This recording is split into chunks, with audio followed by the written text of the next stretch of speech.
Soul é lindo, mas será que um filme da Pixar pode explicar o sentido da vida sem Deus? E se a vida não fosse definida pelos grandes momentos, mas pelos detalhes mais simples que quase sempre nós ignoramos? É exatamente essa pergunta que a Pixar faz em Soul. Um filme que, à primeira vista, parece falar de jazz, sonhos e vocação, mas que, na verdade, abre espaço para reflexões profundas sobre sentido, morte, eternidade e aquilo que realmente vale a pena. Né? Mas por trás da beleza, da animação e da sensibilidade da história, há também uma filosofia perigosa. O humanismo secular que tenta dar sentido à vida sem Deus. Você vai ter aqui. Então, nessa obra, nós vamos mergulhar em Soul com lentes bíblicas para mostrar como o filme toca em verdades eternas, mas também falha onde ele falha ao afastar o criador da narrativa. E no fim, vamos ver como a graça de Deus transforma o ordinário em extraordinário e dá vida muito mais do que momentos passageiros. Momentos passageiros, na verdade, né? Então, quando Soul foi lançado pela Pixar em 2020, em plena pandemia global, não apenas surpreendeu por sua profundidade existencial, mas também por uma abordagem estética e sonora que elevou os padrões da animação digital para um novo nível, né? Para um novo patamar, assim, como diria Bruno Henrique. Então, dirigido por Peter Docter e Kemp Powers, o filme marca uma guinada narrativa e filosófica dentro do estúdio, que até então era conhecido por sua habilidade de emocionar através de conceitos familiares, brinquedos com alma, emoções que sentem, monstros que trabalham. Né? Mas já com Soul, a Pixar se propõe a explorar nada menos que a própria essência da vida. O que nos torna quem nós somos. Então o filme acompanha Joe Gardner, um professor de música do ensino médio em Nova York, que tem um sonho, um grande sonho, em ser um grande pianista de jazz. E quando finalmente ele consegue, surge a oportunidade de tocar com a lendária saxofonista Dorothea Williams, Joey sofre um acidente e se vê transportado para o grande antes. Né? Ele morre. Ele vai para o grande antes. É uma dimensão metafísica onde as almas ganham personalidade antes de descerem à Terra. E a partir daí o filme alterna entre a cidade pulsante e os mundos etéreos da alma, desenvolvendo uma reflexão visualmente arrojada sobre identidade, propósito e vocação. Tecnicamente, Soul representa um dos maiores saltos artísticos da Pixar, que ela sempre foi galgando isso. Né? A modelagem da cidade de Nova York atinge um nível de realismo impressionante, o reflexo das luzes nos ônibus, o vapor saindo das calçadas, a diversidade étnica e cultural dos personagens secundários, tudo pulsa com autenticidade. E de maneira incrível, a animação do piano, por exemplo, é um feito à parte. Assim. Cada movimento dos dedos de Joe ao teclado foi baseado em performances reais de Joe Batiste, que é o responsável pelas composições de jazz do filme. Então cada nota tem peso, cada gesto comunica emoção. Agora, já os mundos Great Before e Great Beyond, que são os mundos da alma, são tratados de maneira completamente diferente, distinta. Ali o filme mergulha no abstrato, com personagens bidimensionais, como os Jerrys, que são seres etéreos que cuidam da organização das almas, desenhados com umas linhas flutuantes, quase como rabiscos vivos em um quadro branco cósmico. Então o contraste entre os dois mundos não é apenas estético, mas simbólico. O mundo terreno é concreto, cheio de detalhes e fricção e vida. O mundo das almas é leve, quase desmaterializado, meio chato, né? Então essa dualidade visual comunica de forma intuitiva a tensão entre o espiritual e o físico, o etéreo e o encarnado. Então, ainda que o filme, em sua teologia implícita, permaneça dentro de uma cosmologia vagamente platônica, né? Então, a trilha sonora segue essa mesma lógica dual. O jazz, interpretado pelo Joey Batiste, acompanha os momentos na Terra, né? Então, são melodias quentes, improvisadas, como o jazz, né? Cheias de alma, de respiração. E já quando você está, as sequências no mundo das almas, elas são embaladas por trilhas compostas por Trent Reznor e Actus Ross, da banda Nine Inch Nails, eu acho que é o nome. Então é mais sintetizadores, texturas digitais, com pads e ambientes sonoros quase minimalistas. Então a diferença é tão marcante que parece haver 2 filmes auditivos acontecendo simultaneamente. Isso acontece então visualmente e acontece na trilha. E isso não enfraquece a narrativa, né? Pelo contrário, aprofunda ainda mais aquilo que a própria imagem estava mostrando. E no campo das vozes, né, Jamie Foxx interpreta o Joel Gardner com uma mistura precisa de entusiasmo e melancolia, enquanto Tina Fey dá vida à Alma 22, com um cinismo espirituoso que contrapõe o idealismo do Joey. Então, a escolha de uma atriz feminina para interpretar uma alma sem gênero, né, e sem vontade de viver é também uma camada sutil de comentário cultural sobre identidade, propósito. Então, Soul foi aclamado pela crítica e premiado com o Oscar de melhor animação e melhor trilha sonora original, e se consolidou como um marco dentro da filmografia da Pixar.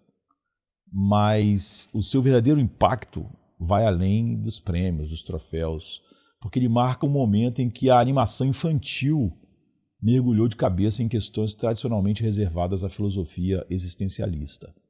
O que é uma alma? Por que estamos aqui? Existe um propósito objetivo para a vida?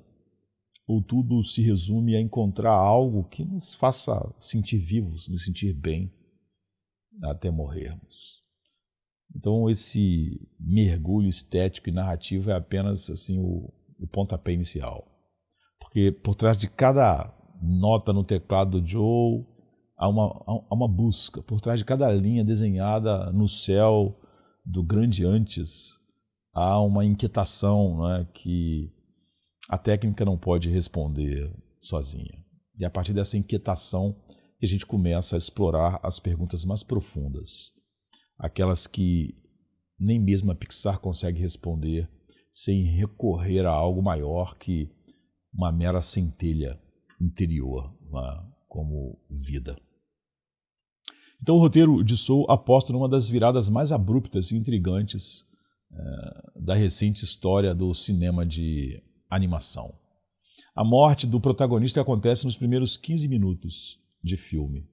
Joe Gardner, um homem comum, como eu falei, professor substituto de música em uma escola pública de Nova York, ele recebe uma notícia extraordinária. Finalmente, após anos de tentativas frustradas, ele vai ter a chance de tocar com uma banda de jazz profissional, que é liderada por uma saxofonista renomada, Dorothea Williams. Então é o sonho de uma vida, e ele está prestes a se realizar. E ele anda pelas ruas em estado de êxtase, né? Imagina aquilo que você sonhou a vida inteira, né? Vai acontecer. Transbordando de alegria, quando num descuido ele cai num bueiro. E é um corte seco, porque a próxima cena mostra uma figura azulada, de chapéu, flutuando em direção a uma luz cósmica. E essa virada narrativa súbita e quase irônica define o tom de Soul. Ao invés de seguir o arco clássico de realização pessoal através do esforço, o filme desvia para um território inesperado, a vida após a morte, ou, mais precisamente, a vida antes da vida. Joey não aceita a ideia de ter morrido. Ele resiste ao grande beyond, o grande depois. Então as almas partem para o desconhecido após a morte. Num ato de desespero, pula fora da esteira de luz e ele cai acidentalmente no Great Before, que é o grande antes, ou seja, uma espécie de pré-existência cósmica onde as almas são moldadas e preparadas antes de nascerem na Terra. E nesse novo cenário, o Joe é confundido com um mentor. O mentor é uma alma já falecida, encarregada de ajudar as novas almas a encontrar sua centelha, né, que é como é chamado, e completar sua personalidade antes de descerem para nascerem no mundo. Então é assim que ele encontra a alma 22, uma entidade que recusa a ideia de viver. Ela quer continuar sendo o que ela é. É cínica, desiludida, intelectualmente arrogante. E 22 já foi mentorada por figuras históricas como Madre Teresa, Copérnico, Muhammad Ali, Abraham Lincoln, e todo mundo fracassou em convencê-la a nascer. Joe então vê nela uma oportunidade. Se conseguir ajudá-la a encontrar o Spark, né, poderá usar seu passe de nascimento para retornar à Terra e tocar finalmente com a Dorothea Williams, como é o sonho dele. E o que vai se seguir então é uma alternância entre mundos. O filme ele salta do Great Before para Nova York e vice-versa, em um jogo de espelhos entre o tangível e o metafísico. E a linha que separa corpo e alma é constantemente cruzada, né? Inclusive literalmente, quando Joe e 22 acabam por acidente retornando juntos à Terra, mas em corpos trocados. 22 entra no corpo de Joe enquanto Joe é projetado para dentro de um gato, né? E essa troca de corpos, né, que é um recurso narrativo comum em comédias, serve aqui como catalisador para um tipo de epifania existencial. Pela primeira vez, 22 experimenta o mundo físico. Sente o gosto de pizza, ouve as vozes humanas, observa a luz do sol filtrada por folhas lá de uma árvore. Então, pequenos gestos, pequenos sabores, né? Joey, por sua vez, é forçado a observar sua própria vida de fora, literalmente. Ele vê como as pessoas o percebem, como sua obsessão por um sonho afetou os seus relacionamentos. E como, mesmo diante da possibilidade de morte, ele não conseguia enxergar a beleza do presente. Então a estrutura narrativa do filme é cíclica e simbólica. Começa com Joey vivendo uma existência sem realização, passa por sua morte e retorno e termina com uma nova chance de viver, mas não como um recomeço espetacular. A conclusão não é sobre alcançar o sucesso, mas sobre mudar a lente. Não é sobre encontrar o propósito, mas saber enxergar o valor intrínseco da existência, da vida. Então essa é a lição que 22 aprende e que Joey resiste a aceitar até os momentos finais do filme. Então toda a narrativa de Soul é construída sobre essa tensão, o desejo de alcançar algo que justifique a vida, né, versus a realidade de que a vida por si só já é um dom e milagre. Então é uma história onde os grandes acontecimentos, um show de jazz, uma segunda chance, a descoberta de um dom, são menos importantes do que uma folha que cai, uma fatia de pizza que queima o céu da boca, ou um simples corte de cabelo compartilhado com um amigo. Mas essa conclusão, que parece humilde e poética, carrega em si uma das mais poderosas expressões do espírito moderno. A ideia de que o valor da vida está em experimentá-la plenamente e não em atribuir-lhe um sentido que transcende o humano. E é aqui que o filme, por mais belo e comovente que seja, entra em choque com as verdades eternas das Escrituras. E a gente vai ver, a gente vai entrar nesse confronto entre o evangelho do viver intensamente e o chamado de Deus para viver para a sua glória. Então, o contraste não diminui a beleza do filme, mas nos obriga a ir além da superfície. Porque se há uma alma em busca de sentido, há também um Criador que a formou, não para vagar em busca de prazer, mas para viver em comunhão com Ele por meio de Cristo. Joe Gardner não é apenas o protagonista de Soul, ele é a projeção artística de uma inquietação profundamente moderna. A obsessão por encontrar um propósito que valide a existência, que faça a vida ter sentido, faça ela valer a pena. Sua vida inteira gira em torno de uma única certeza. Ele nasceu para tocar jazz. É o que ele enxerga. Então, desde pequeno, Joe escuta seu pai tocar discos de Thelonious Monk, Charlie Parker e Dizzy Gillespie. Ele não apenas gosta de música, ele se identifica com ela. Sua alma, como ele mesmo diz, entra no flow quando está tocando piano. É como se o mundo desaparece e tudo que resta é som e silêncio. E esse fenômeno de transcendência estética é real, poderoso e inegavelmente bonito. É a experiência de quem encontra no dom algo que parece conectar o terreno ao sublime, né? Mas é justamente aí que o filme nos oferece, sem perceber, uma das críticas mais contundentes à teologia do nosso tempo, que é a idolatria da paixão. Joy vive para a música, não no sentido de quem serve por meio dela, mas de quem se alimenta dela como fonte de identidade e de sentido. Ele não é apenas alguém que gosta de tocar, ele precisa tocar, precisa ser visto, precisa ser reconhecido, precisa ser celebrado. E quando seus ex-alunos o chamam de professor, ele reage com um desconforto. Quando sua mãe oferece um terno para o grande dia, ele hesita, não querendo parecer deslocado. Quando a Dorothea Williams o chama para uma audição, ele se prepara como quem está prestes a entrar no céu. E depois do show, quando tudo se encerra, sua pergunta é só isso? Então, a decepção após a realização de um sonho, ela é reveladora, não é? Porque mostra que a busca por sentido fora de Deus inevitavelmente resulta em frustração.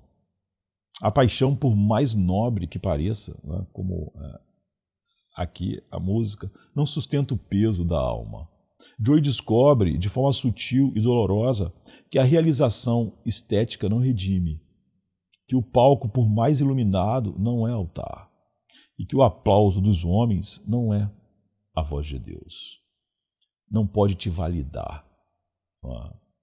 E então, na palavra, essa crise tem nome, não é? Na cosmovisão bíblica.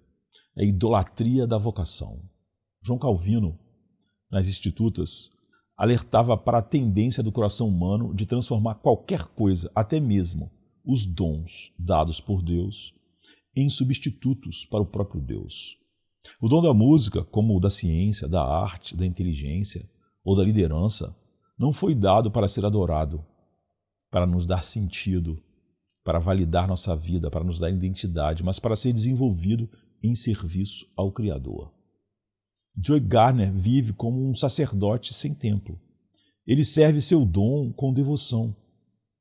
Ele vive para o seu dom, mas não sabe a quem esse dom pertence. E por isso, ele transforma a música não em instrumento de adoração, mas em altar de identidade. Ele não toca para Deus, mas para se sentir alguém, para se sentir inteiro. Ele não ensina para formar outros, mas como um meio de escapar daquilo que considera o seu fracasso. Essa inversão é sutil, mas ela é devastadora e é também profundamente cultural, porque nós vivemos em uma era onde o faça o que você ama se tornou um mandamento. Não é? O chamado vocacional, que nas Escrituras está sempre conectado ao serviço e à glória de Deus, foi transformado em ferramenta de autorrealização. Então a vocação deixou de ser chamado de Deus para ser descoberta pessoal, descoberta de quem eu sou. E esse é o terreno fértil do humanismo secular. A vida encontra sentido quando você descobre o que faz o seu coração vibrar, é o que é dito. Mas a Bíblia diz outra coisa. Colossenses 3:23 nos ordena: tudo o que fizerem, façam de todo o coração, como para o Senhor e não para os homens. 1 Coríntios 10:31 acrescenta algo a isso. Assim, quer vocês comam, bebam ou façam qualquer outra coisa, façam tudo para a glória de Deus. Então a vocação bíblica é sempre teocêntrica. O músico cristão não toca para se encontrar, mas para exaltar. O médico não cura para se sentir um herói, mas para refletir o cuidado do Criador. O pastor não prega para ser ouvido, mas porque foi comissionado com uma mensagem que não é dele, que ele não pode acrescentar nada a ela. Em todos os casos, o valor da vocação está em sua origem, o chamado de Deus, e em seu fim, a glória de Deus. Joe Gardner, porém, ele é o oposto disso. Ele é a imagem do homem moderno, tecnicamente talentoso, emocionalmente carente, espiritualmente desorientado. E sua paixão, longe de ser ponte para Deus, se torna prisão. Ele não vive para adorar, ele vive para ser validado. E esse é o problema de todo o coração que substitui o Criador pela criação. A grande ironia do filme é que Joey só percebe o vazio de sua jornada quando finalmente chega onde sempre quis estar. E mesmo assim, ele demora a entender. Porque o coração, como disse Agostinho, ele é inquieto até que descanse em Deus. E enquanto não enxergarmos nossos dons como instrumentos de adoração, continuaremos a usá-los como substitutos. E isso, inevitavelmente, nos esmagará. Então a gente vai ver outro personagem que representa essa crise de forma ainda mais aguda, a alma 22. Se Joey é apaixonado, o apaixonado que busca sentido na realização, 22 é a desencantada que já desistiu antes mesmo de tentar. Ou seja, dois extremos do mesmo problema. Almas sem rumo porque esqueceram de onde vieram e para quem foram criadas. Então, um dos conceitos centrais de Soul, e talvez o mais ambíguo, é o da spark, a centelha. O que falta à alma para que ela esteja pronta para viver. No universo do filme, cada alma passa por uma preparação no Great Before, onde recebe traços de personalidade, gostos, habilidades e, finalmente, sua spark. Apenas com essa última peça, a alma é autorizada a descer à Terra. O filme apresenta essa centelha como algo essencial para a vida, mas deliberadamente evita definir isso. No início, o spark parece estar ligado à paixão, aquela atividade ou talento que faz o indivíduo se sentir vivo. Para Joe Gardner, sua centelha é o jazz. Para outros mentores, é a escrita, a dança, a matemática, o altruísmo. Tudo parece indicar que o spark é aquilo que você nasceu para fazer. Sabe, a pessoa que diz, eu nasci para fazer isso, então eu quero descobrir o que eu nasci para fazer.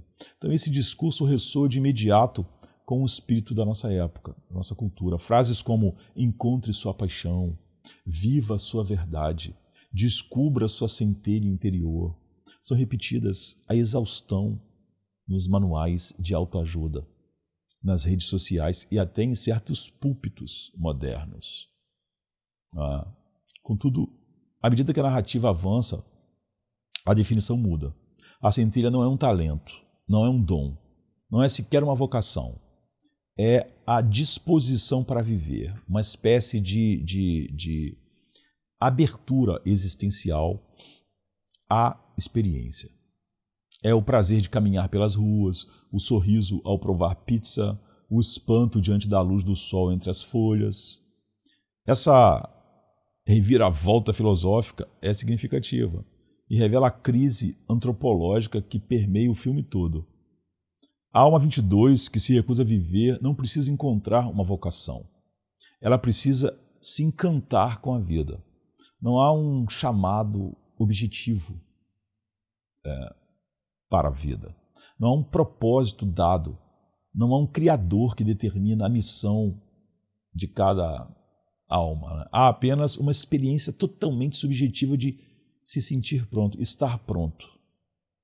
Viver, portanto, se torna um fim em si mesmo. Não é apenas viver. Então, o valor da existência está em experimentá-la, não em servi-la ou respondê-la com adoração. A vida, então, é justificada pela vida. E esse é o ponto exato onde o filme, belo, sensível e até poético, se desconecta da cosmovisão cristã. Porque o humanismo secular, mesmo quando ele está revestido de metafísica animada, porque você vê, estamos falando aqui em alma, ainda é humanismo secular. Um sermão na igreja revestido de humanismo secular ainda é humanismo secular, não é evangelho. E nesse sistema a alma não é criada, ela é moldada por suas experiências no humanismo secular. O propósito não é recebido, é descoberto dentro de você mesmo, sabe? Achar dentro de você mesmo. A verdade não é revelada, é sentida. Como alguém está, em vez de ser o solo escritura, eu sinto, né? Isso é a versão evangélica, né? Eu sinto que Deus está falando isso, fazendo aquilo, me dizendo que meu chamado é esse. Então Deus, mesmo que insinuado como uma força organizadora, nunca é uma pessoa, nunca é Senhor, nunca é juiz ou salvador. No máximo, é um facilitador da jornada interior. Mas a Bíblia apresenta uma visão completamente diferente do que significa ser alma viva. Gênesis 1:27 declara: criou Deus o homem à sua imagem. A imagem de Deus o criou, homem e mulher os criou. A essência humana não está na paixão interior, mas na imagem divina impressa em cada ser humano. Essa imagem não é conquistada por descoberta pessoal. Ela é dada, definida, moldada pelo próprio Criador. O ser humano foi criado com um propósito objetivo: glorificar a Deus e desfrutar dele para sempre. Essa é sua identidade essencial, sua spark verdadeira. Tudo mais, talentos, emoções, experiências, relacionamentos, são meios para esse fim, não o fim em si. A antropologia bíblica afirma com clareza: não somos almas flutuando em busca de motivação. Somos criaturas caídas, cuja imagem foi distorcida pelo pecado e só pode ser restaurada pela graça soberana de Deus, a graça livre e soberana de Deus. O problema de 22 não é falta de experiência estética, que aí vai levar ela a isso. É alienação espiritual, que é o grande problema do homem caído. E a solução não é achar vontade de viver, mas ser regenerado pela ação do Espírito de Deus. Então, ao deslocar o foco do propósito objetivo para a experiência subjetiva, Soul oferece um consolo inofensivo. Ao invés de confrontar o vazio existencial com a necessidade de reconciliação com o Criador, o filme propõe que basta encontrar algo que faça sentido para você. Essa é a religião do eu. Um evangelho alternativo, onde não há pecado, não há queda, não há redenção, apenas distração. A Spark de 22 é, portanto, um símbolo ambíguo. Pode ser interpretada como o despertar para o dom da vida, o que em si parece algo belo, né, e verdadeiro. Mas sem o reconhecimento de quem é o doador, porque a vida realmente é um dom, essa centelha se torna uma chama que consome sem aquecer, um brilho sem direção. É por isso que a Bíblia insiste: a essência da vida está em Deus. Nossa alma não encontra paz até que retorne a Ele. E qualquer definição de propósito que não inclua a glória de Deus será, no final, apenas mais um véu sobre o abismo final. E nós vamos acompanhar a própria jornada de 22, essa alma sem propósito, sem desejo de viver e sem vontade de ser enviada à Terra. Porque nela se esconde um retrato preciso do coração humano antes da regeneração. Cínico, desconfiado e, em última instância, morto. Então, entre todos os personagens de Soul, nenhum é tão emblemático da condição espiritual moderna quanto a Alma 22. Se Joe Gardner representa o apaixonado que procura se salvar através da realização, 22 é o outro lado da mesma moeda. A alma desiludida que já viu tudo, ouviu tudo, aprendeu tudo e ainda assim não encontra razão para viver. 22 vive no Great Before há milênios. Já foi mentoreada pelas maiores figuras da história, como eu disse, Gandhi, Abraham Lincoln, Madre Teresa, Copérnico, Carl Jung. Todos fracassaram em convencer essa alma a descer à Terra. Então ela conhece todas as teorias, já experimentou todos os simuladores, entende como funciona a vida, mas não quer participar dela. Para 22, viver é um fardo, um risco, um desperdício. Essa apatia não é ausência de inteligência, pelo contrário, é um cansaço espiritual, um niilismo alegre, Fica engraçado juntar essas duas coisas, mas é um ceticismo confortável que se esconde atrás do sarcasmo. 22 não tem traumas, não tem pecados aparentes, não tem feridas visíveis, assim. Tem apenas a recusa em existir. A sua frase emblemática é: a vida não vale o esforço. E com isso o filme capta algo profundo e sombrio sobre o espírito da nossa cultura, da nossa época, da nossa geração. A sensação de estar diante de um banquete, mas sem apetite. O humanismo secular moderno tenta responder a isso com o evangelho da autodescoberta. Você precisa apenas encontrar sua motivação. Precisa descobrir o que te move. Precisa se aceitar. Precisa se amar. Precisa se empoderar. A alma que rejeita viver precisa apenas de mais experiência, mais liberdade, mais tempo para se entender. Esse é o discurso das redes sociais, dos talk shows, das universidades e, tragicamente, de muitos púlpitos que já perderam o evangelho. O problema é que 22 já teve tudo isso e continuava morta por dentro. A Bíblia oferece outro diagnóstico, mais sério, mas mais esperançoso. 22 não precisa de autodescoberta, precisa de redenção, precisa de vida nova. E isso só acontece por meio da regeneração, operada exclusivamente pelo Espírito Santo. Ele nos salvou não por causa de atos de justiça por nós praticados, mas devido à sua misericórdia, ele nos salvou mediante o lavar regenerador e renovador do Espírito Santo. Tito 3,5. A doutrina da regeneração central no ensino bíblico ensina que o ser humano, em seu estado natural, está espiritualmente morto. Não apenas enfermo, não apenas desmotivado, morto. Sem capacidade de buscar a Deus, sem desejo por Ele, sem luz própria. Na verdade, trevas. A alma, assim como 22, está cega para o valor da existência porque está separada da fonte da vida.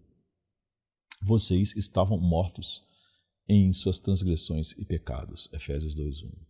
Sem Cristo, não há verdadeiro despertar, não há propósito que baste, não há motivação que sustente. Tudo o que resta é a alma 22. Uma entidade inteligente, bem informada, espiritualmente vazia, rejeitando a vida porque perdeu o vínculo com seu Criador. E aí você vai ter o humanismo secular, a psicologia secular, para dar vários nomes terapêuticos. A spark que falta para 22 não é uma vocação, é vida espiritual, é a luz do Evangelho penetrando no coração morto e gerando um novo nascimento. 22 precisa nascer de novo, algo que ela não pode produzir por si mesma, nem achar dentro de si mesma. Nenhuma teoria, nenhum mentor, nenhum elogio, nenhum autoelogio, nenhum sistema filosófico conseguiu convencê-la, porque a regeneração é um milagre sobrenatural, não um argumento convincente. É graça, não técnica, não é? Que algum guru pudesse me ensinar. E o que é surpreendente, em certo sentido, teologicamente pungente, é que 22 só começa a mudar quando vive, quando desce à terra e experimenta pela primeira vez a graça comum, não é, de Deus em uma folha flutuando, o sabor de uma comida simples, o toque de outro ser humano. Nesse momento, não é um discurso que a convence, é a beleza do ordinário, a bondade do Criador impressa na criação. Essa experiência, no entanto, só ganha sentido verdadeiro quando compreendida à luz da graça especial e não da graça comum. Porque se 22 voltar à sua apatia, mesmo depois de ver beleza, ela terá apenas acumulado mais distrações, mas não terá sido salva. Então, a beleza da vida aponta para o doador da vida. E apenas por ele, através do Espírito, podemos ter olhos para ver e coração para crer. Então a gente vai ver como a jornada de Joey e 22 se entrelaça em uma missão improvável e como essa parceria que começa com interesses egoístas se transforma numa parábola imperfeita, bem perfeita, porém sugestiva da missão redentora do Evangelho. Em sua estrutura mais básica, Soul é uma narrativa de missão. Joe Gardner não aceita a própria morte e tenta de todas as formas retornar à Terra para completar aquilo que ele acredita ser o seu destino. Ele vê a chance de voltar ao mundo dos vivos, a ajudar 22 a encontrar sua centelha, Spark. Um plano inicialmente totalmente egoísta, usar o passe de vida da alma que não quer viver para que ele, o apaixonado, possa realizar seu sonho no palco, no jazz. Mas a ironia e talvez a beleza sutil lá do roteiro é que, ao longo dessa jornada, algo se inverte. A alma que não queria viver começa a despertar e o homem que só queria voltar começa a enxergar algo maior do que o seu próprio sonho, que era o jazz. Então, essa estrutura, embora totalmente secular, ecoa elementos fundamentais da história do Evangelho. Joey, sem perceber, se torna parte de uma missão que não é sua, uma missão que exige que ele deixe de buscar sua própria glória para finalmente enxergar e amar o outro.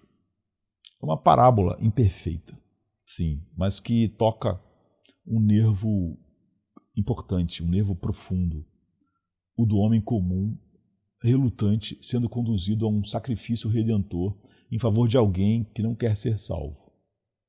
Joey tenta escapar da morte para viver novamente, mas nesse processo é confrontado com a realidade de que não é ele quem detém o controle da própria existência.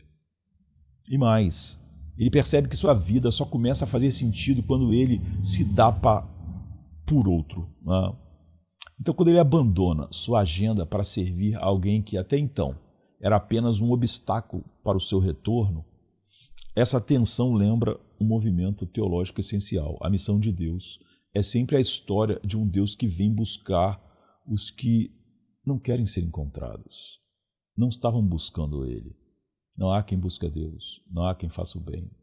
A Bíblia está repleta de homens como Joey, relutantes, falhos, egoístas, mas que são usados para conduzir outros ao arrependimento, à vida, à fé. Moisés tenta escapar, Jonas tenta fugir, Pedro nega, mas todos, em algum ponto, são confrontados pela graça de um Deus que chama, envia e transforma. E no centro dessa missão está Cristo, o único que veio por iniciativa própria, com o coração puro, para buscar e salvar o perdido. Ele é o modelo final do que Joey, ainda que sem saber, se torna de maneira pálida, Alguém que desce, que se sacrifica, que entrega a sua posição por outro. Eu sou o bom pastor dá a sua vida pelas ovelhas. João 10, 11. Cristo não apenas arrisca o céu para salvar os perdidos, ele o deixa. Ele não apenas entra em nossa dor, ele a carrega. Sua missão não é por vaidade ou retorno, mas por amor. Joey, em sua limitação, experimenta algo dessa lógica, né? Dentro de um universo ficcional ali, né? E não profundo. Ao final, ele percebe que sua missão com 22 é mais valiosa do que seu show e seu sonho. Que sua vida tem mais sentido quando serve do que quando brilha. Que dar é melhor do que receber. Ainda assim, há uma diferença abissal, né? Joey se sacrifica por alguém que merece viver, não é? Na história lá. Cristo se sacrifica por pecadores que o rejeitam e merecem a ira infinita de Deus. Romanos 5:8. Joey retorna à vida com honra. Cristo desce à morte com vergonha. Joey descobre o valor de viver. Cristo dá a vida para que tenhamos vida eterna. O contraste é fundamental para não espiritualizarmos demais uma narrativa que, embora bela, continua limitada pelo humanismo secular que permeia tudo. A missão de Joey e 22 é tocante porque aponta para uma verdade maior. A vida ganha sentido não quando buscamos nossa glória, mas quando participamos da obra redentora de Deus. A maior realização humana não está em conquistar um palco, mas em conduzir outros a contemplar a glória de Deus na face de Cristo. E essa luz não é encontrada dentro de nós, mas no Cordeiro de Deus que tira o pecado do mundo. Então nós vamos explorar como o Soul lida com os dois mundos em tensão, o real e o espiritual. O real, assim, o físico. E como essa dualidade é tratada com mais honestidade visual do que teológica, revelando a fragilidade de qualquer visão de mundo que tenta valorizar o invisível sem se submeter ao eterno ou à revelação de Deus. Uma das decisões mais intrigantes de Soul, tanto estética quanto filosófica, é o contraste entre os dois mundos que compõem a narrativa. A Nova York concreta é vibrante e ricamente detalhada. Os domínios etéreos do Great Before e do Great Beyond. Esse contraste não é apenas visual, ele é emocional, existencial, quase litúrgico. E de forma surpreendente, o mundo material se revela mais impactante, mais belo e mais significativo do que os reinos espirituais. Então as cenas em Nova York são impregnadas de vida. Os sons do metrô, a movimentação nas ruas, o brilho do sol entre os prédios, o barulho do barbeiro cortando cabelo, o cheiro imaginado, por nós da pizza recém-saída do forno. São nesses momentos, não nos filosóficos ou transcendentais ou espirituais, que o filme realmente toca o coração do espectador.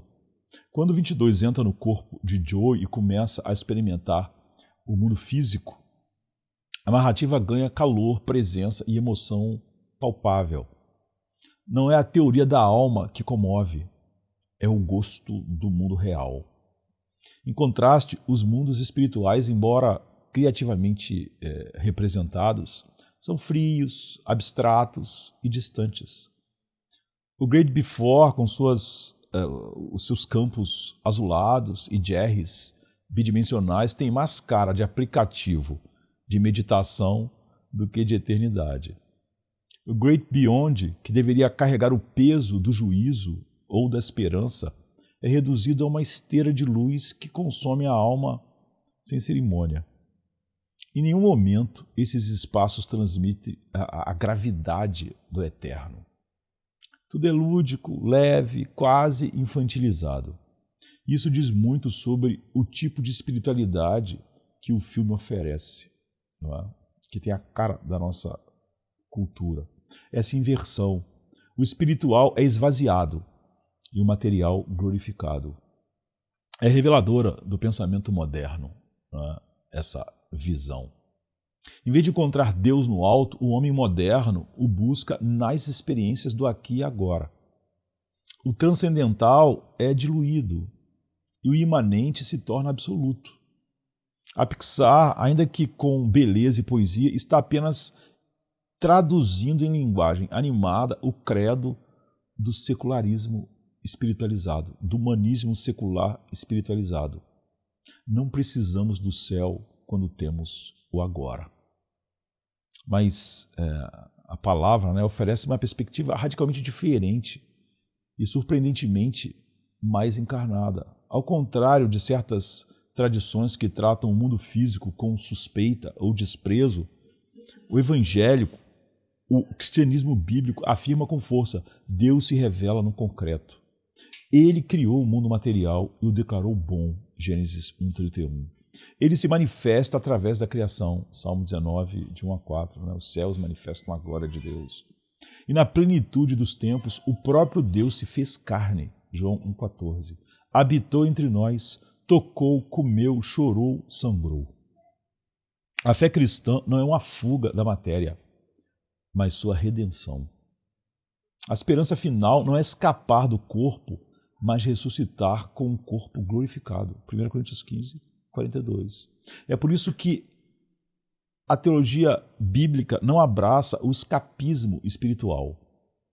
Ela não nos chama para flutuar no etéreo, mas para viver com os pés no chão e os olhos no alto. A vida cotidiana, trabalho, comida, conversa, arte, cidade, música, tudo isso é palco legítimo da glória de Deus. Não adoramos o criado, mas reconhecemos o Criador por meio da criação. A fraqueza de Soul, então, não está em valorizar o ordinário, mas em desconectar esse ordinário do seu fundamento.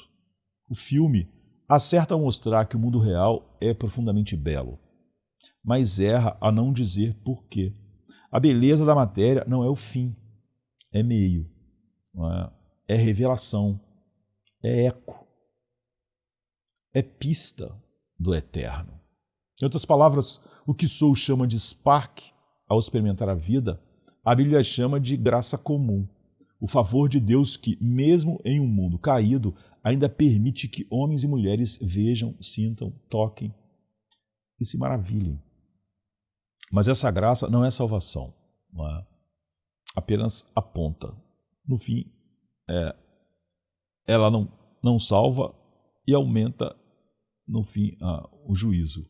O mundo físico de Soul é encantador porque carrega vestígios do Deus que o criou, né? O nosso mundo.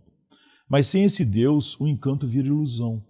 O concreto isolado do espiritual se torna idolatria. O visível, sem a palavra, se torna mudo, porque os céus declaram a glória de Deus sem palavras. Você pode conhecer algumas coisas a respeito de Deus, como você conheceria um relojoeiro através de um relógio. Alguém inteligente, capaz, inventivo, mas não conheceria ele pessoalmente, né? Quem ele realmente é. Então nós vemos como esse encantamento com o ordinário pode sim ser algo profundamente bíblico, mas somente quando reconhecido como expressão da bondade de Deus e não como substituto da sua glória.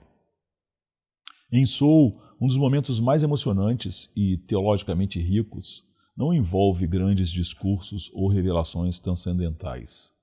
Não se trata de um ápice dramático ou de uma epifania espetacular. É uma simples cena em que 22, habitando o corpo de Joe Gardner, se senta em silêncio e observa uma folha de árvore caindo lentamente ao chão, carregada pelo vento do entardecer. É um momento de beleza silenciosa, um detalhe.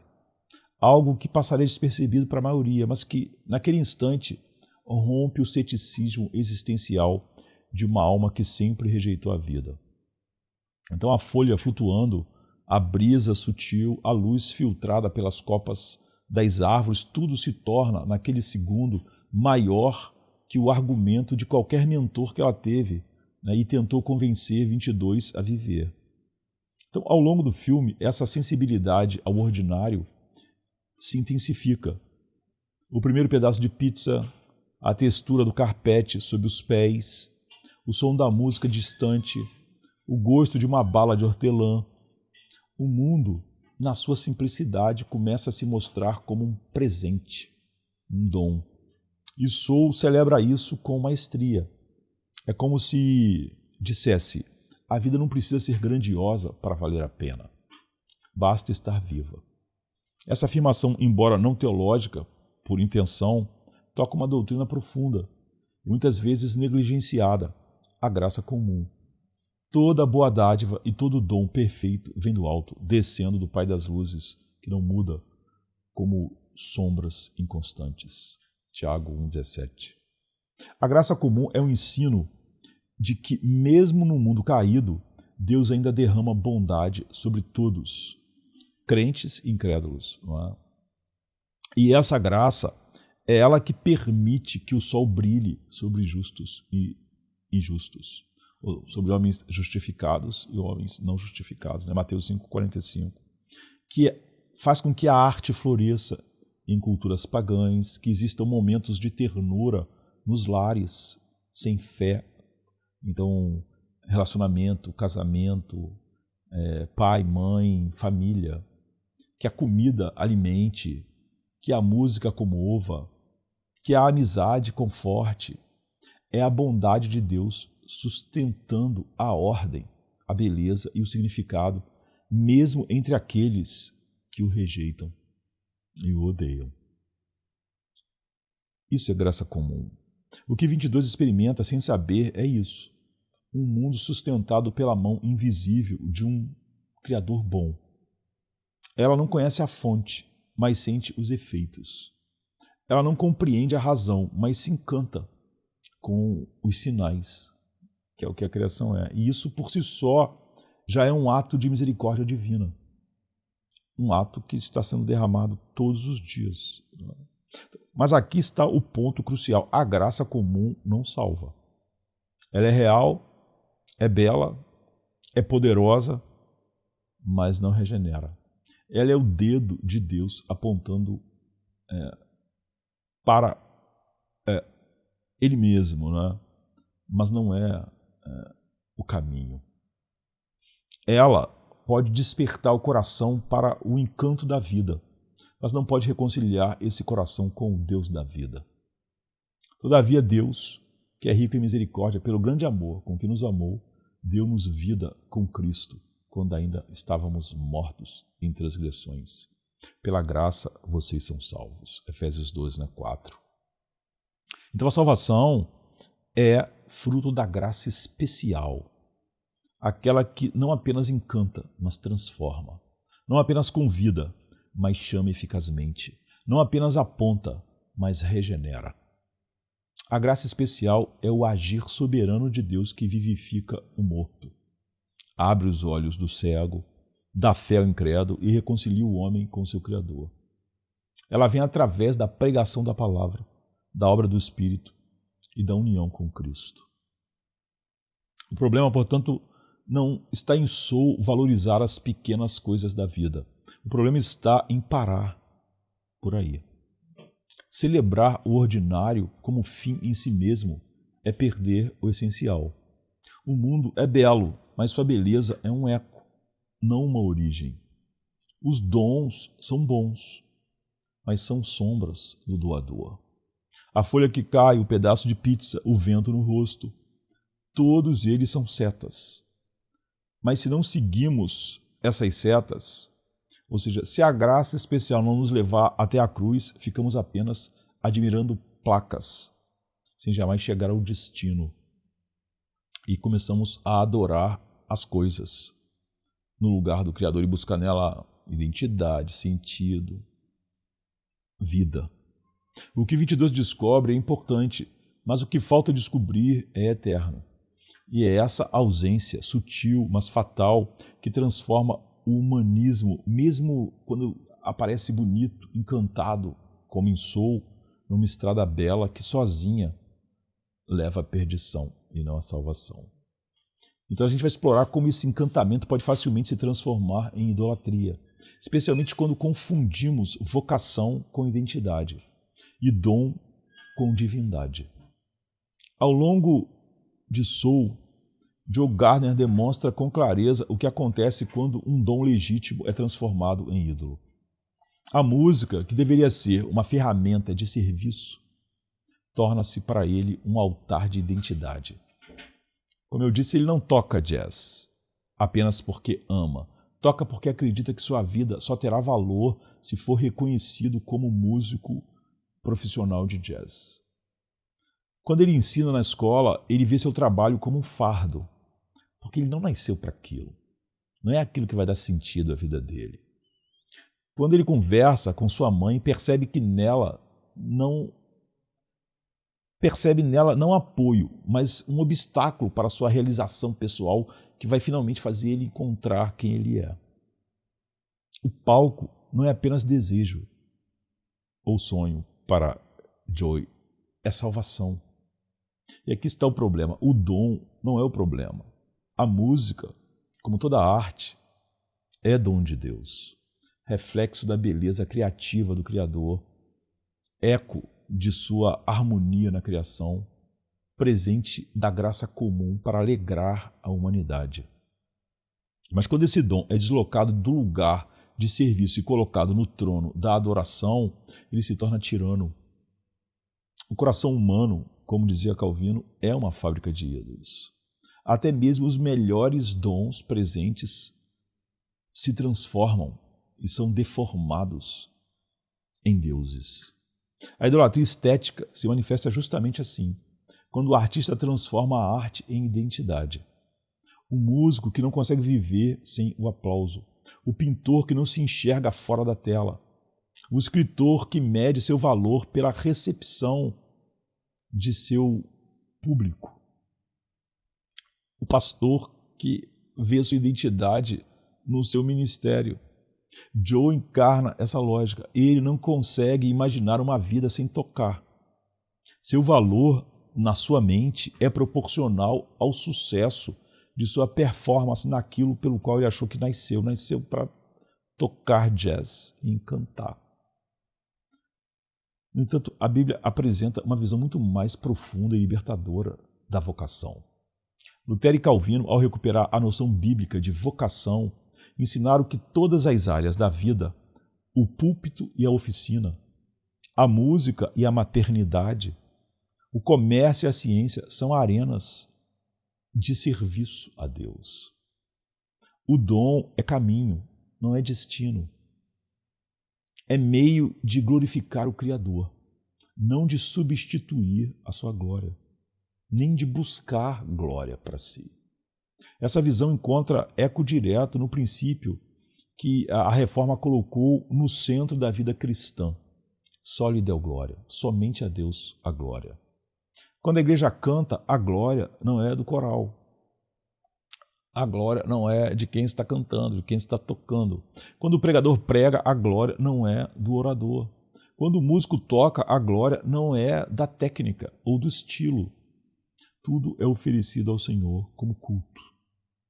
O dom é devolvido em louvor. Mas eu, por acaso, estou falando do que acontece num culto na igreja, mas a maternidade, o ensino, enfim. O apóstolo Paulo resume essa perspectiva em palavras que deveriam ressoar em cada ensaio, cada partitura, em cada palco, quando estamos pensando ali na banda. Assim, quer vocês comam, bebam ou façam qualquer outra coisa, façam tudo para a glória de Deus.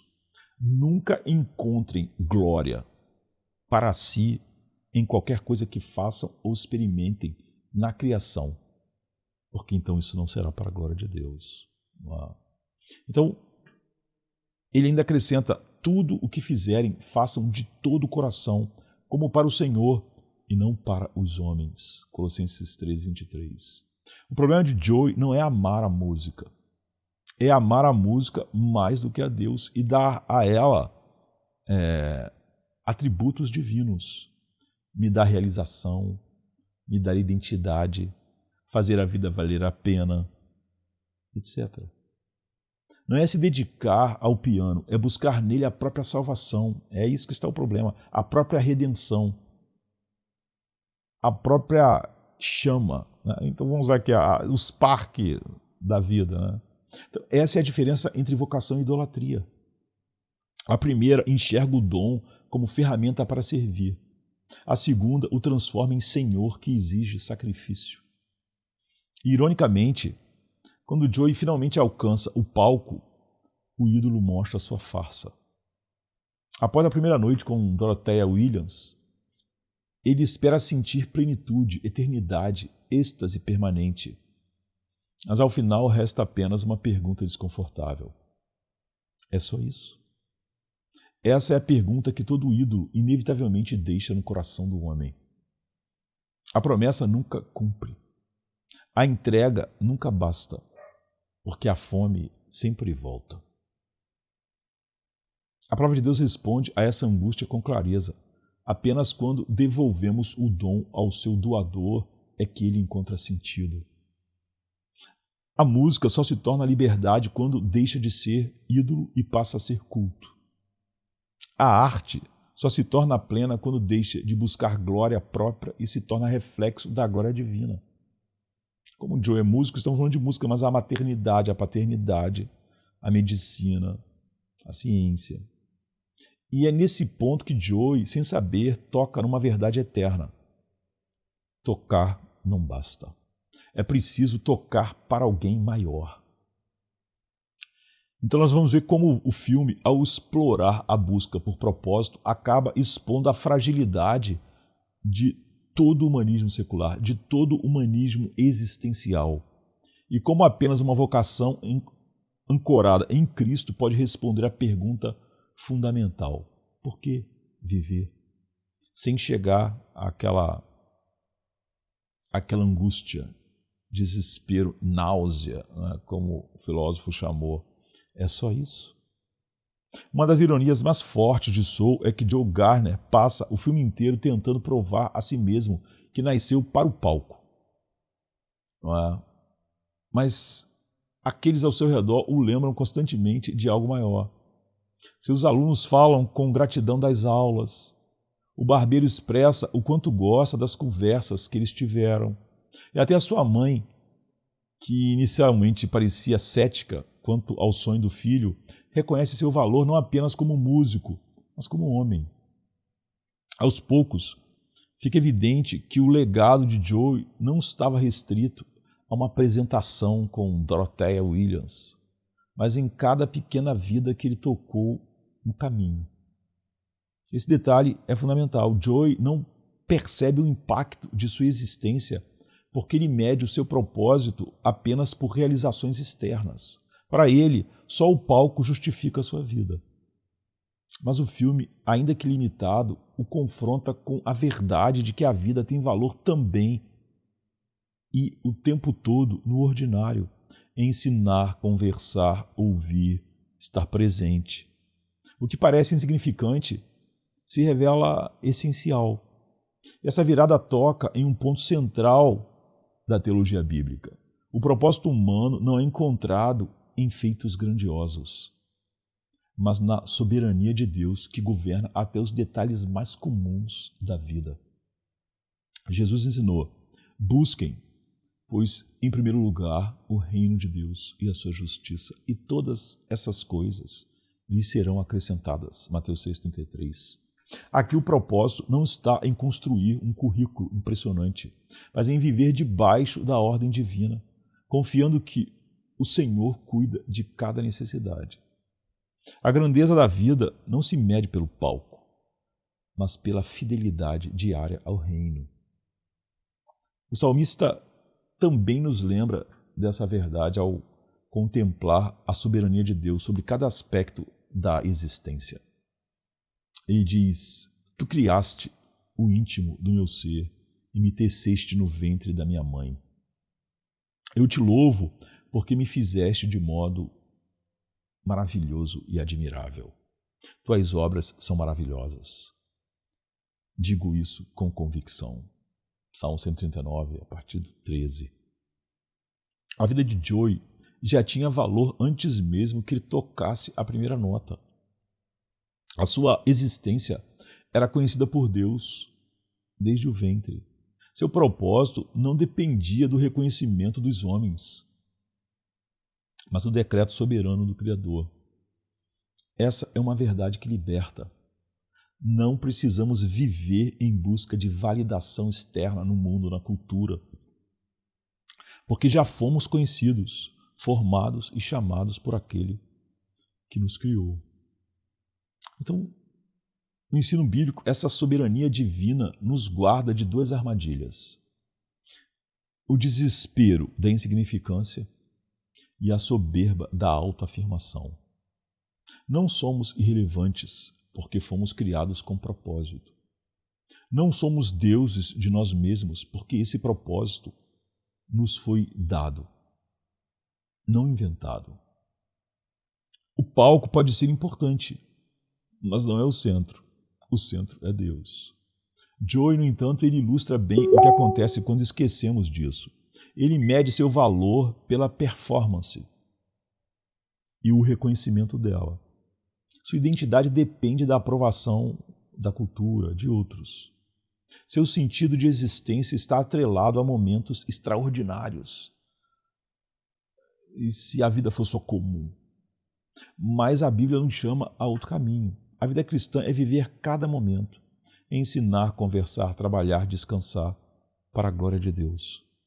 Esse é o propósito último, não um feito isolado para marcarmos nossa passagem pelo mundo, mas uma vida inteira oferecida como culto, um sacrifício vivo, santo e agradável a Deus.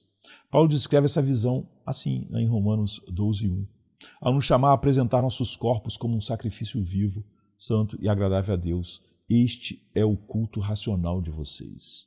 O culto não é apenas o domingo, nem o palco, nem a profissão A, B, nem o relacionamento tal, nem a maternidade, mas cada respiração. A gente vai ver como essa perspectiva confronta diretamente a filosofia do filme, que em última análise ainda se apoia no humanismo secular, no humanismo existencial e não na soberania de Deus que dá sentido a todas as coisas. Em seu núcleo filosófico, Soul é um manifesto do humanismo existencial. O filme evita qualquer referência a um criador pessoal, a juízo, à eternidade, ou mesmo a uma ordem moral transcendente. Em vez disso, coloca o sentido da vida no próprio ato de vivê-la, na intensidade da experiência sensorial e emocional. Você vê, o humanismo secular pode ser apresentado para nós de maneiras muito bonitas e comoventes. E se uma pessoa realmente não é capturada pela verdade, ela vai achar que é algo de verdade. E é por isso que o humanismo secular talvez seja mais pregado nos púlpitos do que o evangelho. Então não importa o que você faz ou quem você é em termos de chamado objetivo. O que importa é estar presente, saborear o momento, se sentir vivo. Essa é a ideia existencial do humanismo.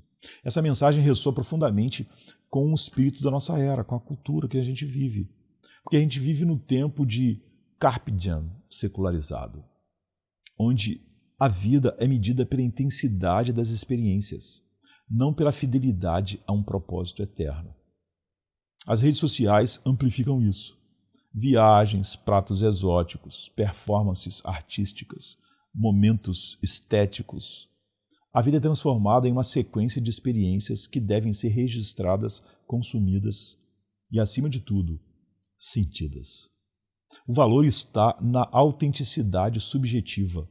Minha verdade substituiu a verdade. Soul traduz isso em linguagem cinematográfica brilhante. As cenas que mais comovem são as do Great Before. A gente podia esperar, não é? Ou do Great Beyond, mas não. São as de Nova York. Quando o 22 prova a pizza, sente o vento, ouve música ao acaso. São momentos banais que ganham carga quase litúrgica. E a filosofia por trás disso, que é a filosofia por trás do filme, finalmente, é clara. Não há necessidade de buscar além. Basta mergulhar no agora. Isso é que é humanismo secular. A palavra vem de 100 anos. Ou seja, a vida agora é que importa. Não existe nada além, nem depois. Toda a filosofia do humanismo secular, ela está centrada no homem, no agora, no que eu sinto. É óbvio que Deus está fora. É a essência do humanismo secular. Basta mergulhar no agora, no séculum. Ou seja, eles pegaram o que normalmente é a duração máxima de uma vida humana, 100 anos, e virou o século, não é? Então, a vida vivida agora, a vida é isso. Mas é justamente nesse ponto que o filme, apesar da beleza estética e da sensibilidade narrativa, revela sua completa fragilidade, porque se a vida é apenas experiência, ela não suporta o peso da dor. Se o propósito é apenas sentir, o que fazemos com o sofrimento que não traz prazer? É por isso que a gente vive numa era de depressão, porque ela é uma era secular. Então, se eu se o propósito é apenas sentir, o que eu faço quando as coisas não estão fazendo eu sentir? Eu não estou sentindo propósito, não estou sentindo que eu estou vivendo. O que eu faço com o sofrimento que não traz prazer? É uma geração que não sabe. Ela se deprime. Como lidamos com a morte que encerra todas as experiências? Como justificamos as injustiças que roubam da maioria a oportunidade de desfrutar o belo ordinário, entre aspas, que Joy e 22 experimentam? O humanismo existencial é atraente, mas é superficial e falso. Ele oferece consolo para quem tem tempo, saúde e recursos para degustar a vida, o agora. Mas não responde aos anseios da alma, mas a gente pode até não responde ao pobre que passa fome, ao doente terminal, ao órfão de guerra. Para esse, dizer que o propósito é apenas viver soa como deboche, como zombaria. É exatamente essa a denúncia bíblica contra o humanismo secular.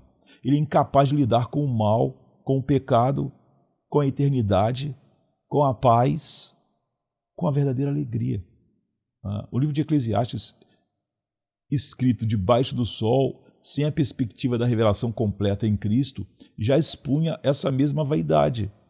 O pregador experimentou sabedoria, riqueza, prazeres, projetos, trabalho, e ele foi um sucesso em tudo. E ele concluiu: tudo é vaidade, é correr atrás do vento. Eclesiastes 1:14. Né? O vazio do humanismo não é novidade, não é?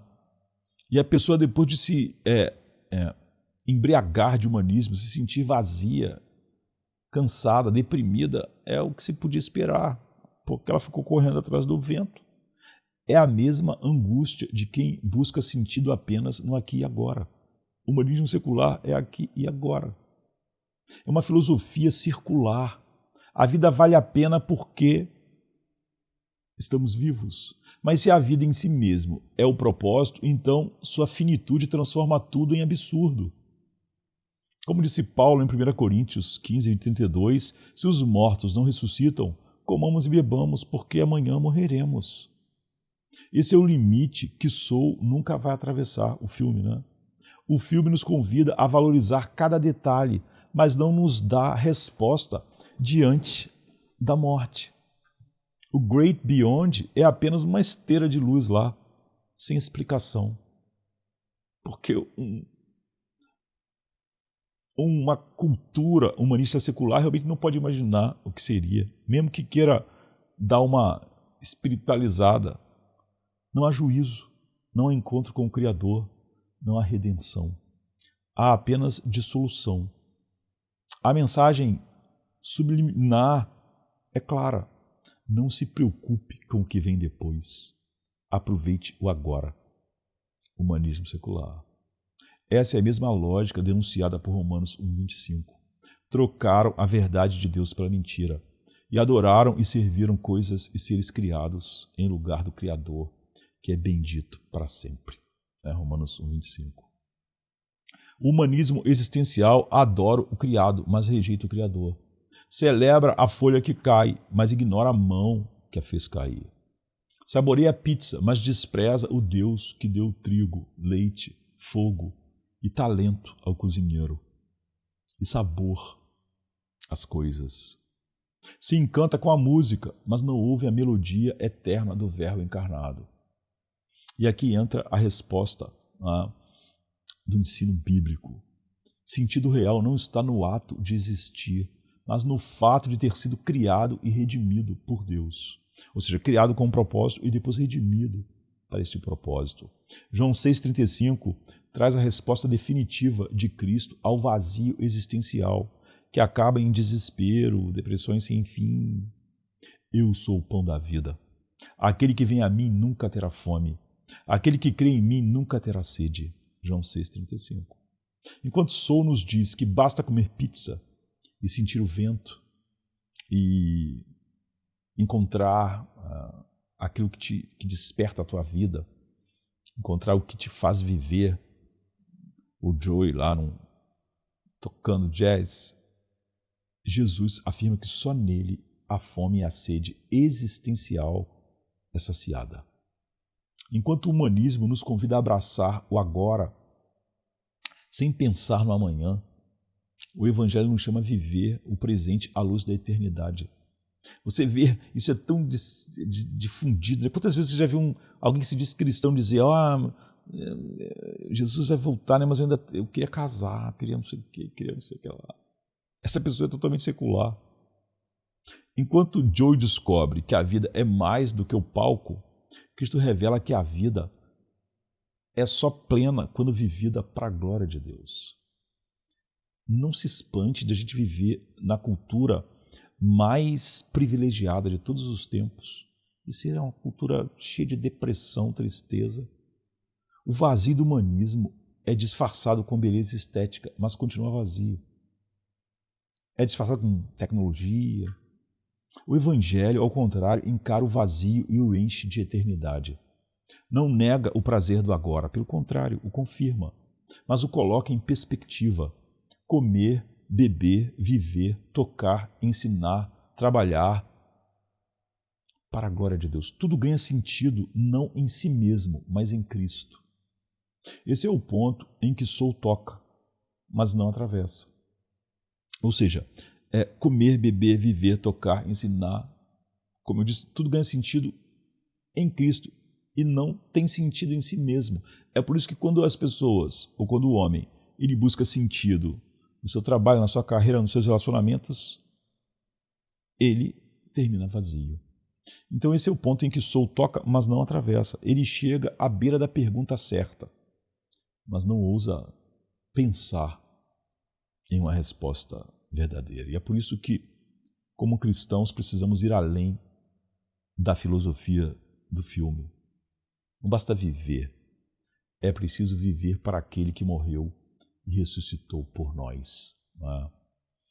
A reta final de Soul apresenta uma das escolhas mais significativas da Pixar em termos de narrativa. Joy Gardner, após sua experiência no Great Before e sua jornada ao lado de 22, retorna à vida. Mas esse retorno não é apresentado como um simples reset ou uma segunda chance trivial.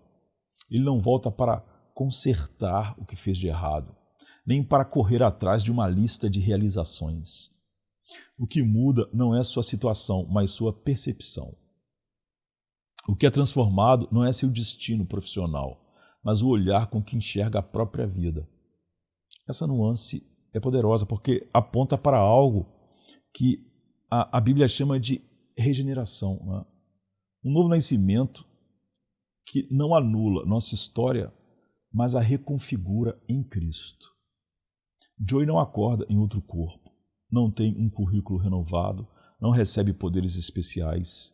Ele volta para a mesma vida que sempre teve, mas agora com outra lente para enxergar a vida. Antes, enxergava cada detalhe como um obstáculo para chegar ao palco. Agora ele vê cada detalhe como dádiva em si mesmo. Antes, ele respirava esperando o grande momento. Agora ele respira como quem descobriu que cada momento já é grande. Esse é o retrato, eu diria, da verdadeira redenção. Não apenas mudança de circunstâncias, as circunstâncias não mudam, mas a mudança de consciência. Olhos para ver o que jamais viu. A vida não é redefinida por onde estamos, mas por quem nos tornamos em relação a Deus. E só o novo nascimento faz isso. É impossível de fazer isso se as pessoas continuarem vendo a vida com as lentes do humanismo secular.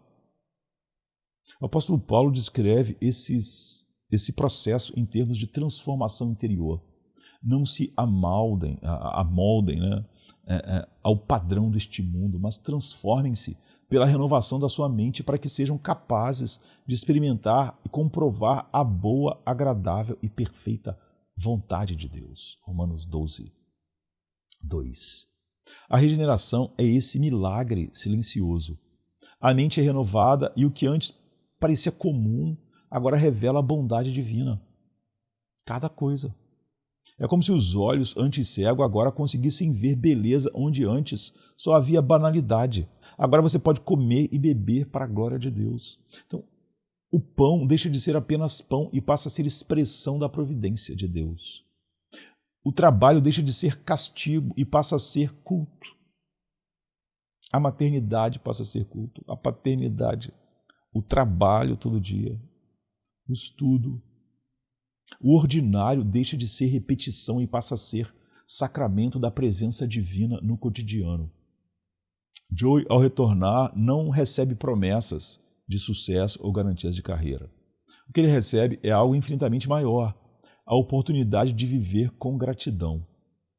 Então a cena final, quando ele inspira profundamente e diz: "Vou viver cada minuto", sintetiza essa virada. O palco não é mais o ápice. A própria vida se tornou palco de gratidão. A diferença entre a versão secular da redenção mostrada em Soul e a versão bíblica é, contudo, fundamental. No filme, a mudança vem de experiência subjetiva. Joey viu a vida de fora, andou na pele de outro, e isso fez valorizar o presente. Mas na Escritura, a transformação vem da obra objetiva do Espírito Santo no homem interior. Não é a experiência que salva, mas a graça de Deus que regenera. De fato, no devido tempo, quando ainda éramos fracos, Cristo morreu pelos ímpios. Romanos 5,6. O que Joey experimenta é uma parábola imperfeita do que acontece na vida de quem Deus realmente chama eficazmente. Antes de Cristo, vivemos em busca de palco, de autoafirmação, de identidade, de sentido nas grandes conquistas. Depois da regeneração, descobrimos que o verdadeiro sentido está em viver cada segundo diante da face de Deus. Corondel. A vida não é esvaziada de desejo. Ela é preenchida por um desejo maior, a glória de Deus em tudo. E em tudo nós estamos buscando o reino de Deus. E todo o resto será acrescentado a nós. Essa é a diferença entre um reset e uma redenção. No filme, só há um reset. O reset devolve o homem ao mesmo ponto de partida. A redenção o devolve à vida, mas transformado, com outra mente, com outro coração, com outra perspectiva. Joey, no final aqui, ele pode, como parábola, ilustrar essa virada. Ele não acorda, nesse sentido, como um novo pianista de fama mundial, mas como um homem comum que finalmente aprendeu a enxergar a beleza de cada instante. E é exatamente isso que a graça faz. Não apenas nos dá vida, mas nos dá olhos para ver a vida. E a gente vai chegando no final e a gente vê como a verdade do que a cultura, o humanismo secular é e o evangelho é tão distante que é espantoso como eles se misturaram. A trajetória de Joey Gardner começa com uma obsessão, a busca pelo palco, pela consagração como músico de jazz reconhecido. Para ele, cada aula como professor substituto era uma humilhação. O seu trabalho, cada ensaio perdido era uma derrota. Cada conselho da mãe dele em relação ao trabalho era um obstáculo. Sua vida só teria valido a pena quando estivesse diante do público, tocando piano como parte da banda de Dorothea Williams.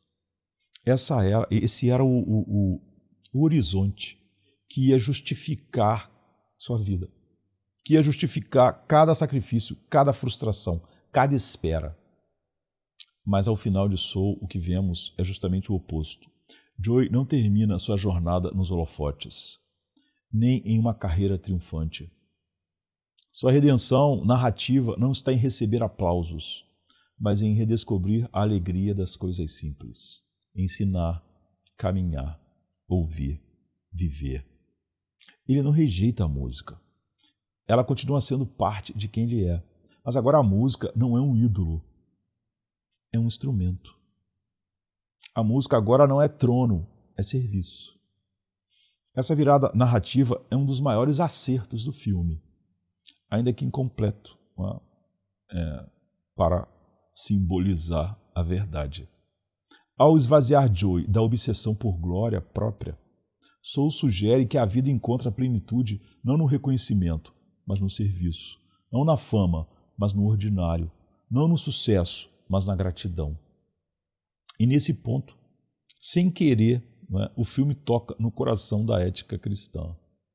O apóstolo Paulo, em sua carta aos Filipenses, descreve a encarnação de Cristo como o maior exemplo de esvaziamento voluntário. Mas esvaziou-se a si mesmo, vindo a ser servo, tornando-se semelhante aos homens, e sendo encontrado em forma humana, humilhou-se a si mesmo, e foi obediente até a morte, e morte de cruz. Filipenses 2, 7 e 8. Cristo, o único que tinha direito a toda a glória, abriu mão dela. Não buscou palco, mas cruz. Não veio para ser servido, mas para servir. Marcos 10, 45. Não buscou reconhecimento, mas deu sua vida em silêncio, por pecadores indignos que nunca o buscaram. Esse esvaziamento, a quinoses, não foi perda, mas vitória. E é justamente esse modelo que molda a vida do cristão. Joey, em sua jornada, passa por um processo semelhante. Seu coração é exposto, sua idolatria é revelada, sua obsessão confrontada. No fim, o que resta é a alegria de viver para além de si mesmo. Ele descobre que não precisa da glória para existir. E esse aprendizado é, ainda que sem a linguagem do Evangelho, uma sombra distante da graça redentora que tira o crente do palco da autopromoção e o coloca no serviço humilde. Na vida cristã, isso se manifesta em pequenas e grandes formas. O pastor que prega sem buscar fama, apenas servindo fielmente a sua congregação, a mãe que cuida dos filhos no anonimato, sem aplausos, mas com fidelidade, o trabalhador que honra a Deus em seu ofício, mesmo sem reconhecimento humano, o músico que toca para edificar a igreja e não para conquistar seguidores, ou os músicos que tocam como trabalho e não como a busca do sentido da vida. Essa é a lógica do reino. O maior é o servo. Joey não entende essa verdade em sua plenitude, porque lhe falta o Cristo que dá sentido a esse esvaziamento. Mas a narrativa mostra que, ao abandonar a busca incessante por glória pessoal, ele encontra algo que estava perdido: paz. O palco, quando buscado como Deus, nunca satisfaz. Ansiedade, depressão, medo. Mas o serviço, quando recebido como dádiva, sempre alegra. Esse é o paradoxo cristão. Quanto mais buscamos glória própria, mais vazios nos tornamos. Quanto mais nos esvaziamos diante de Deus, mais plenos nos tornamos por causa da glória dele na face de Cristo. Jesus mesmo afirmou em Mateus 16, 25, pois quem quiser salvar a sua vida, a perderá. Salvar através do jazz, da maternidade, do casamento, da medicina. Pois quem quiser salvar sua vida a perderá, mas quem perder a sua vida por minha causa a encontrará. A cena final de Joey tocando nas ruas e ensinando, dando aula, tem essa beleza sutil. O palco perdeu seu poder. Ele pode tocar diante de 10 pessoas ou de nenhuma e ainda assim encontrar alegria. Ele pode ensinar adolescentes distraídos e sentir-se realizado, porque não precisa mais provar nada. O esvaziamento da glória própria se transformou em liberdade para viver com simplicidade. Essa é a libertação que o Evangelho oferece em sua plenitude, não apenas a consciência de que não precisamos da glória dos homens, mas a certeza de que já recebemos em Cristo tudo o que precisamos. Nossa identidade está escondida em Cristo, com Deus. Colossenses 3:3. Nossa recompensa é Ele mesmo. E Ele é a nossa vida. E agora a nossa vida é vivida só lhe deu glória. Somente para a glória de Deus. E isso vai tomando todas as dimensões. Né? Uma das críticas mais contundentes que podemos levantar contra Soul é a ausência de uma escatologia clara. O filme não fala de céu ou inferno, não sugere juízo, não apresenta um destino final das almas. O Great Beyond é apenas uma esteira de luz que conduz a um mistério indefinido, sem peso moral ou transcendência divina. Ainda assim, de modo curioso, o filme não é inteiramente nihilista. Ele sugere de forma implícita que a vida tem sentido, que a existência possui uma ordem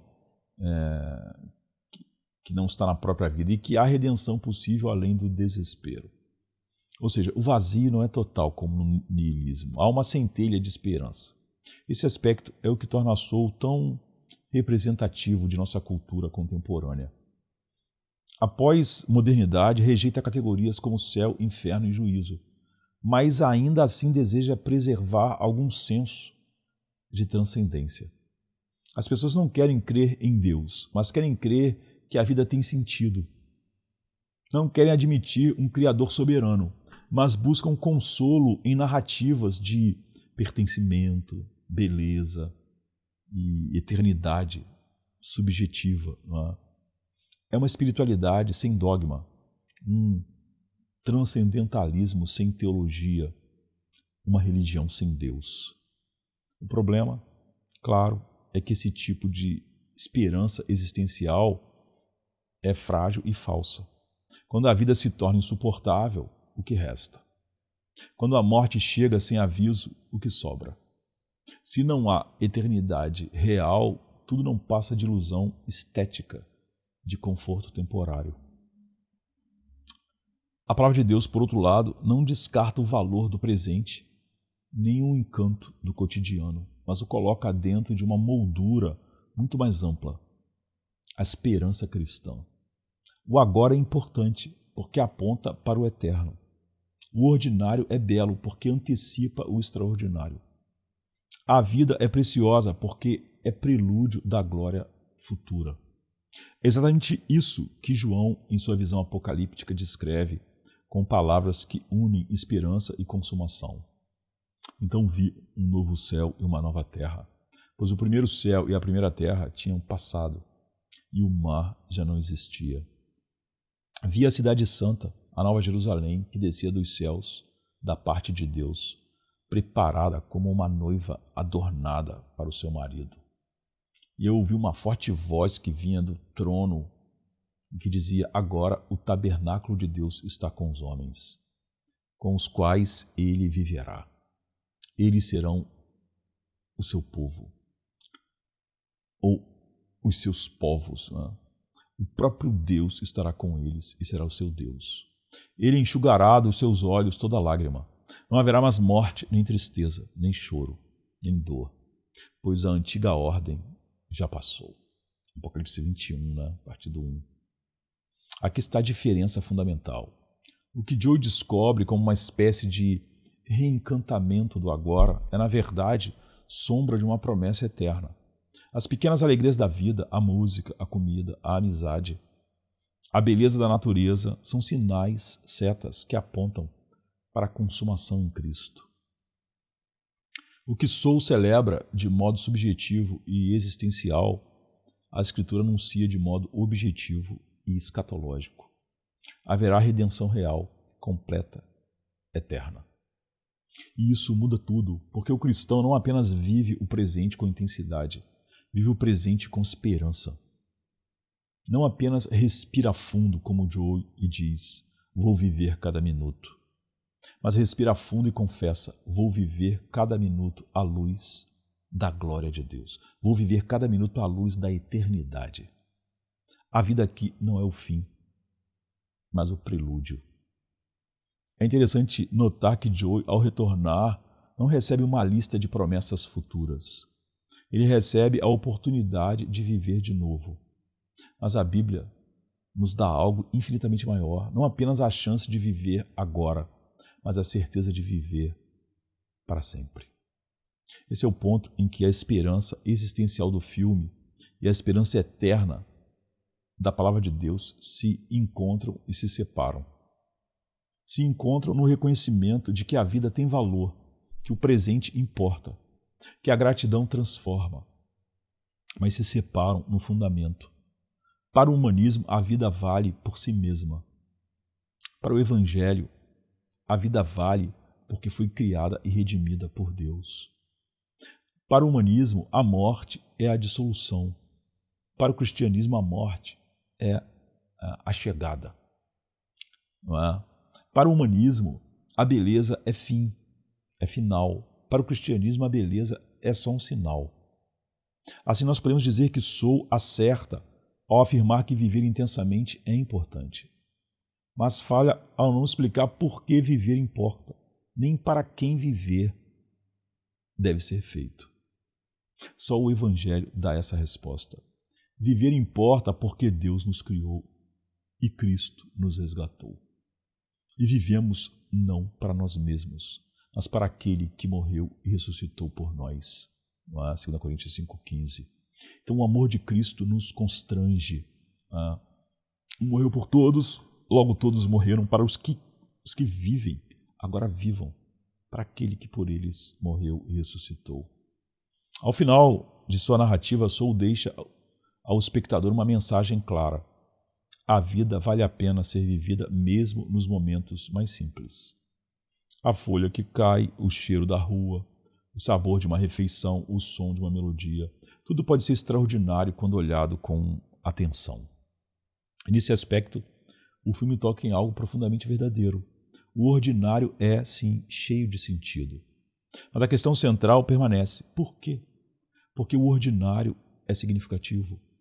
Porque a vida vale a pena, mesmo sem grandes feitos. Porque a beleza das pequenas coisas toca tão fundo em nosso coração. A resposta de Soul é humanista. Porque viver por si só é suficiente. A vida é seu próprio fim, o aqui, o agora. Humanismo secular.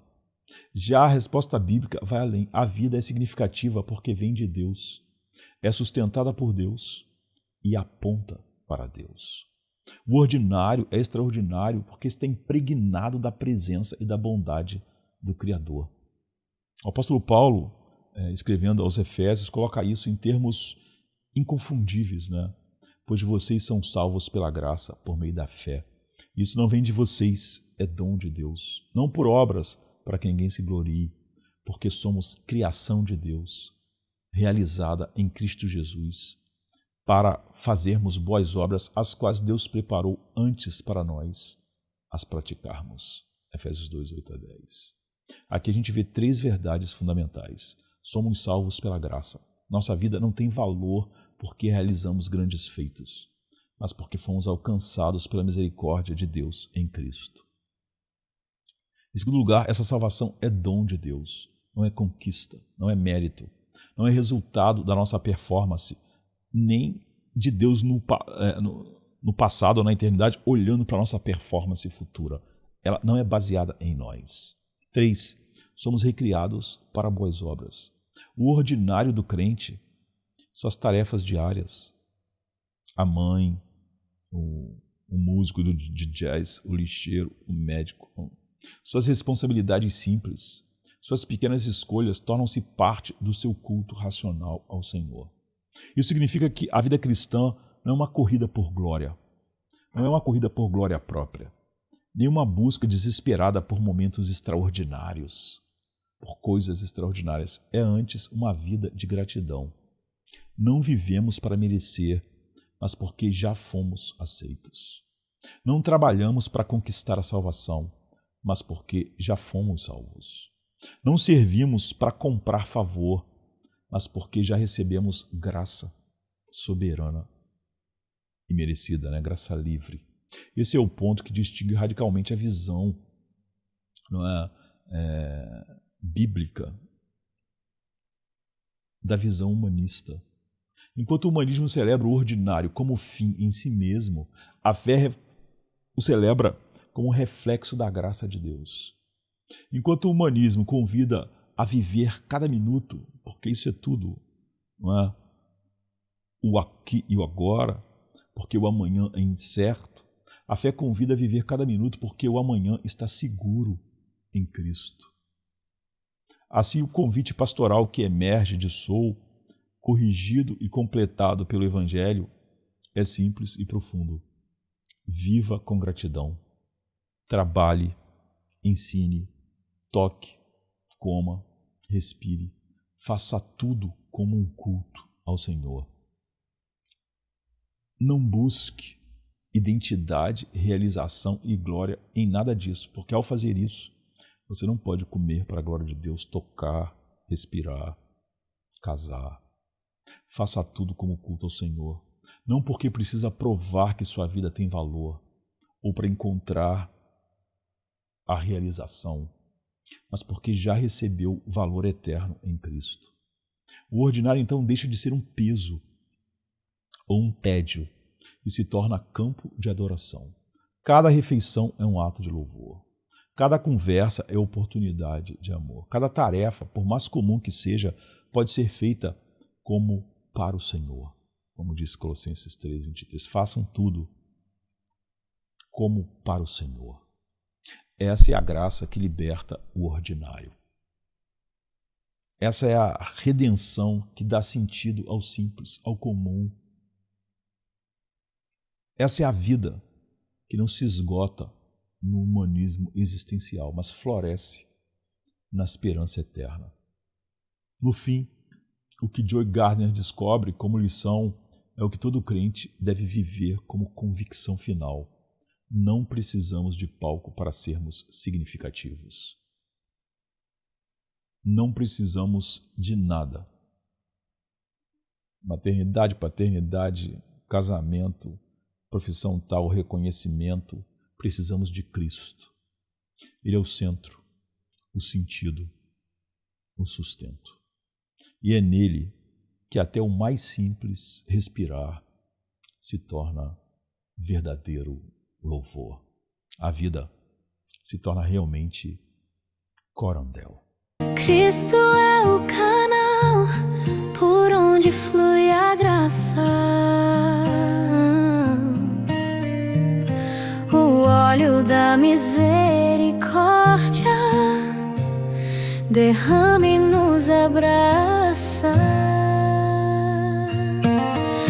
Cristo é tudo em tudo, tesouro celestial,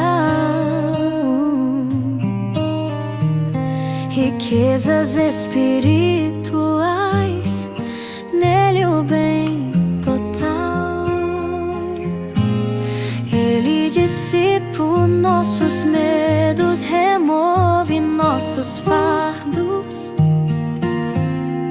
supre nossas necessidades. Seu amor é raro. Cristo é o maior bem, nada se compara a Ele. Quem tem a Cristo não precisa de mais.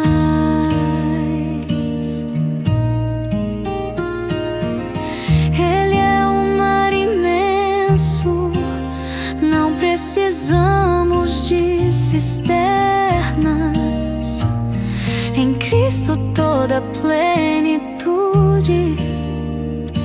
em Cristo tudo está. Cristo é beleza que adorna, ouro que enriquece, bálsamo que cura, pão que fortalece.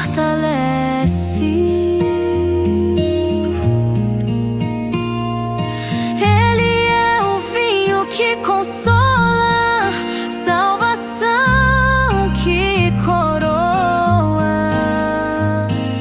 Cristo adoça nossas bênçãos, seu amor nos abençoa.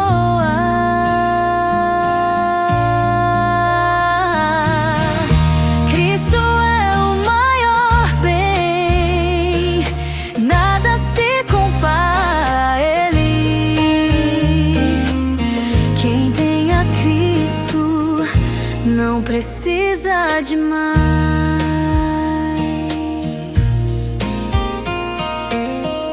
Cristo santifica cruzes, remédio para a alma.